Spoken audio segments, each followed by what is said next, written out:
Hi there, it's Jansen from VMO. Welcome back to the VMO YouTube channel. Now, once in a while, I get a product to take a look at that gets me really excited. And today is one of those days. I have got here the all-new Fenix HP35R. I love headlamps, I love everything about them. They're obviously an important safety feature for our fishing, and I've been using Fenix headlamps for some time now. I'm currently using the HP30R. For me, I really thought that was the pinnacle of headlamps. I didn't think they could get any better. But looking at the stats on this thing, I could be wrong. Let's take a closer look. And here it is, the all-new Fenix HP35R. Multiple light sources, high output search and rescue headlamp. I mean, high output, they're not kidding. The stated lumens on this, 4,000 lumens, plus a 450 meter maximum distance beam. This thing does sound literally incredible. Now, the HP30R that I've been using for some time now, I'm still bowled over by the performance of that. But this is even pokier again. The battery is better, the light output's better, plus Fenix have introduced a warm light setting on this model. Now, I was fortunate enough to get a look at this at Fenix HQ a couple of weeks back, but this is the first time I've taken one out of the box from new, and let's see what we've got in there. So straight away, we've got our instruction manual, and how many of us actually read these things? I mean, to be honest, personally, I like to just take the headlamp out, have a play with it, work it out for myself. But regardless of that, I will put this to one side. It may come in handy as a reference point further down the line. So what else have we got here? A little bit more tech spec, a warranty card. So we'll put that to one side too. And there it is. Look at that. That looks like an absolute powerhouse. It's of an almost military kind of appearance, in fact, this thing. You could imagine the SAS using something like this on manoeuvres. Wider straps as well. Look at these headlamp straps. They are a lot thicker than the standard HP30. That's going to be comfortable to wear.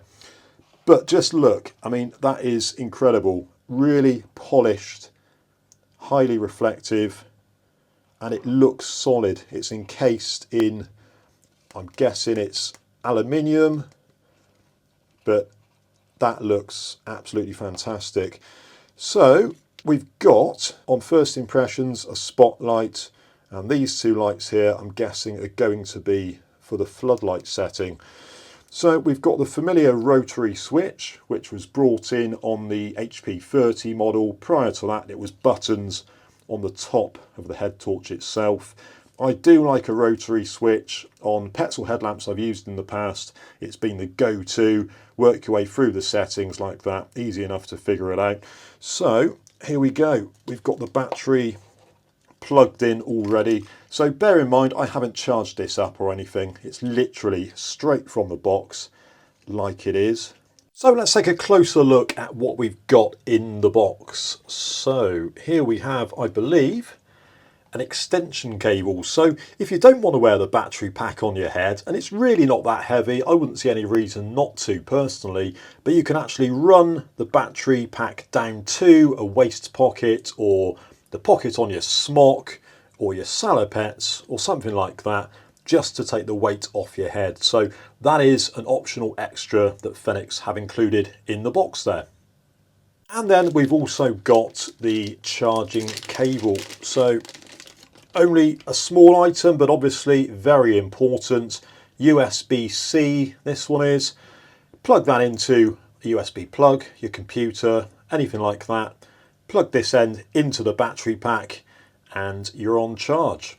There's the input for that USB-C charging cable, but what's also neat about this is you can use the battery pack as a charger itself. So the rotary switch on the side. Now, as I say, I did have a sneak peek of this down at Fenix HQ a couple of weeks ago, and the rotary switch on the HP35 does work slightly different to that found on the HP30R. So let's just go through that quickly. One turn and we're on the spotlight. The second turn and we're activating the floodlights. So that's independent switching, okay? So the first switch is the spot. Turn that off again. So first switch, spot, second switch, flood, and the third switch is the combination of the two.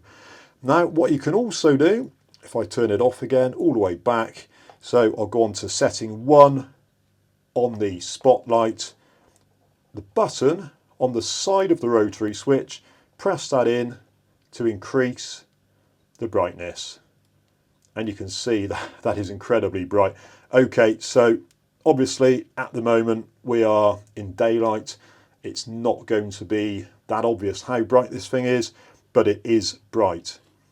So what we can also do now is select the floodlight setting. So 2 turns of the rotary switch, floodlights come on, press the button on the side, increases the power, increases the power, and increases the power. So that is absolutely blinding. I mean, trust me, I know it's daylight and we're not able to see the full potential of this thing at the moment, but that is very, very bright. So let's take a look at some of the other neat features of this Fenix HP35R. Now, the first one is, if I put it onto spotlight mode, which is the first setting, it remembers the previous setting. So I had that on full power just now and it's remembered that setting. So if you look, I can turn it off, turn it back on, and it remembers that setting. So if I now go back to level 1 and turn the lamp off, when I turn it back onto spotlight, it will remember that first setting that we've used. So one of the first things I noticed was that the spotlight is a very crisp, brilliant, bright white light. But when you turn it on to flood mode, the flood is a much warmer, almost a yellowy tinge to the beam. But that's a really nice colour of light. It's quite similar perhaps to an old halogen bulb even. But yeah, very nice indeed. Let's just increase the power on that all the way up. There we go. Yeah. Obviously incredibly bright. As I say, we're not going to get the full gist of that right now, but I will take this out in a short while and show you it in the dark. It's going to be exciting. I'm looking forward to that. Right, so that's the power settings courtesy of the rotary switch. Now, if you remember, I mentioned the big red light on the battery case itself. So let's take a closer look at that. And from memory, there's this button here, and we're going to press and hold that one, and that causes the red light to flash. So in an emergency situation, if you're in any kind of trouble, you can put that on and your rescuers are going to be able to find you. That's a really neat idea. But press it again and you've got a really pokey, actually, red light, and I believe that's about 15 lumens. So if you're one of those kinds of anglers who fishes in the dark for bass at close range, for example, and you don't want to be shining a massive LED on the water, this red light is just the thing. And what you could do in effect is flip the headlamp around, so this is on the front, and that is actually plenty of light to bait up with without scaring any potential fish at close quarters in clear water. So we'll obviously take a better look at that in the dark as well. But that's another great feature of this head torch. So let's press and hold that down to turn it off. And if we press it once, you can see it gives us the battery level indicator. So like I say, I haven't charged this up at all. I've just taken it out of the box and it's on half power. So it needs charging.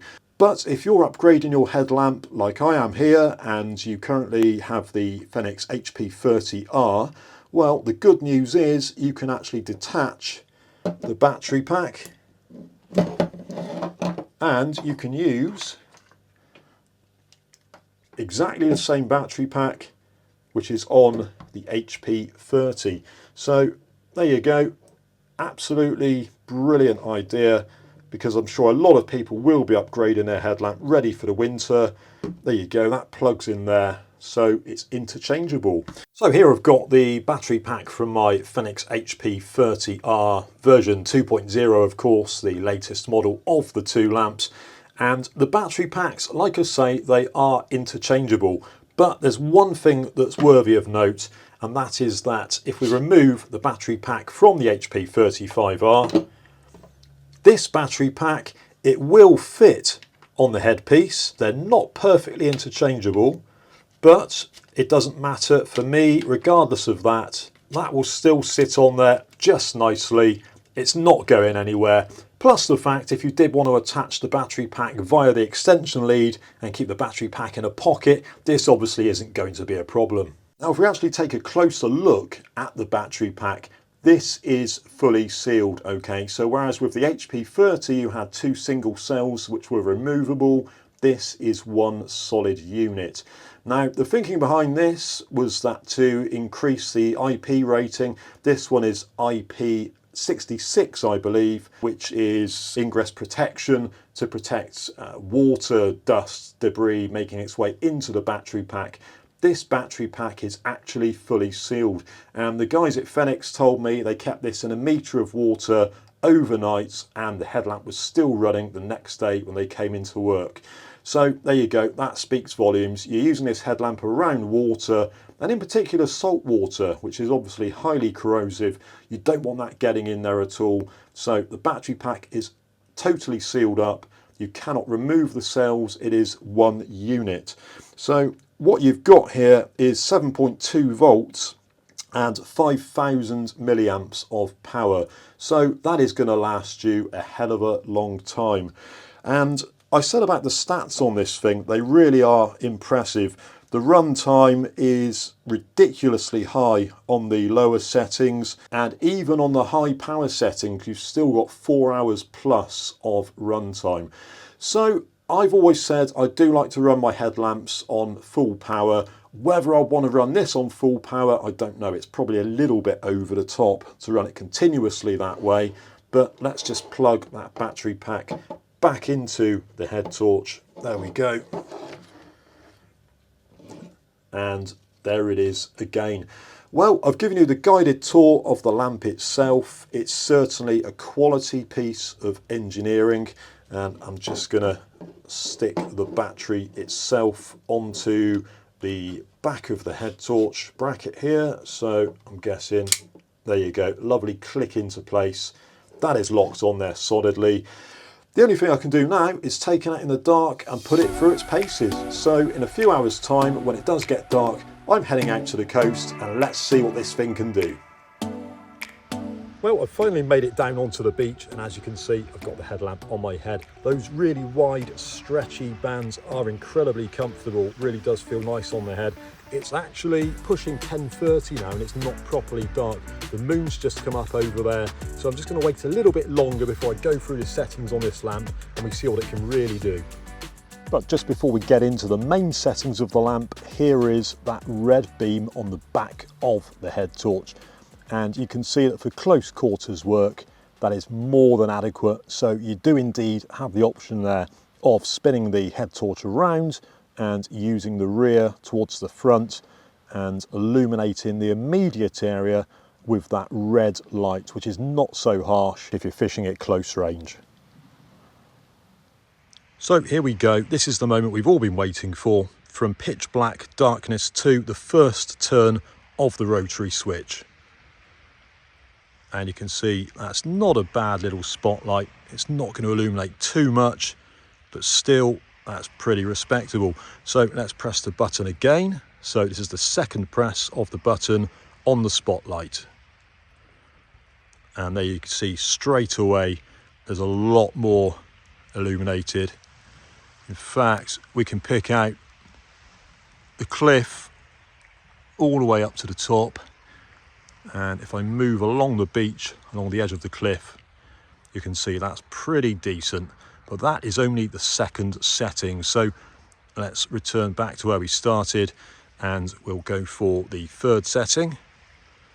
And again, that's a marked increase in power, and that's a lovely, crisp, brilliant, bright white light. And I'll scan along the cliff and you can see that is very impressive. That's even picking out the bushes at the top of that cliff just there. So we've got one more setting to go on this spotlight. We'll return back there And I'll press the button one more time, and there we go. That pretty much turns nighttime into daylight. So let's follow the cliff up, and you can see that beam goes on forever.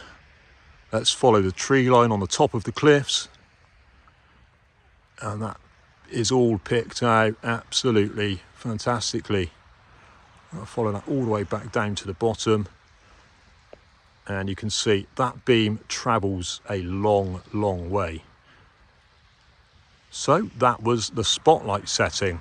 Let's take a look at the floodlight and see if that's just as impressive. So floodlight level 1, you can just see some of the foreground illuminated, and it's quite a decent amount of light for working with, certainly, but it's not going to light up the beach. But that's only level 1. That's the whole idea of this thing. That is what you might refer to as an economy setting, where you can run it all night long, several nights on the bounce if you wanted to. So let's crank up the power onto level 2, see what that gives us. And straight away, a marked increase in power output. Not quite enough to reach the cliff in front of us, but remember, this is the floodlight rather than the spotlight, and it still gives our immediate area more than enough illumination to fish in. So that's the second setting, and we'll return to where we started, and we'll ramp up the power onto the third setting. And there you go. Now you can see that cliff, and I wonder if we can pick out any of the detail at the top of the cliff. The bushes, no, not quite, but that is the third setting. Again, ample illumination of base camp, and if you were fishing a match and you had neighbouring anglers, you might annoy them a bit with this one. It's a little bit too pokey for that, but this is only the third setting. So here we go. Let's return back to base, and we'll press that button one more time, and wow, look at that. Absolutely fantastic. That cliff is pretty much fully illuminated, and I'm just wondering if we can get right to the top. Yes, we can just about pick out the bush line at the top of the cliff, and if I follow that bush line along all the way to that ridge, you can still see it's illuminated. So it's not quite so noticeable on camera that this warm light is more akin to a halogen bulb than an LED, but it's a really, really pleasant light, and I would happily fish with the flood mode. I think probably in preference to the spot. I do like an even spread, an even distribution of light, rather than just that one pokey spotlight laser kind of beam. So there we go. That is both the spotlight and the floodlight on this Fenix HP35R. Now, the only thing left to do is to combine the two. And here we go, full on kick-ass power, the combination of the floodlight and the spotlight. Look at the way that lights the beach up. That is absolutely incredible. If I tilt my head back and go all the way up the cliff top, there's that tree line on top of the cliff. That is fully illuminated. And I'm pretty sure I could run this now all the way along that ridge, and it's going to pick up everything off into the distance and beyond. What an absolutely stunning beam that is. So there we go. I can pick up the entire beach, and you certainly wouldn't want to be using this if you were fishing a competition and blinding the anglers next to you. So that is 4,000 lumens, and I'm sure a lot of people will be asking, you know, when does bright become too bright? Well, if you were fishing on a cliff top and one of your mates took a tumble and fell into the water, you would want every lumen possible, I can guarantee it. So there you go, that was my tackle talk on the all-new Fenix HP35R. I hope you're enjoying this content. If you are, please consider subscribing to the VMO channel, and I'll catch you on the next one.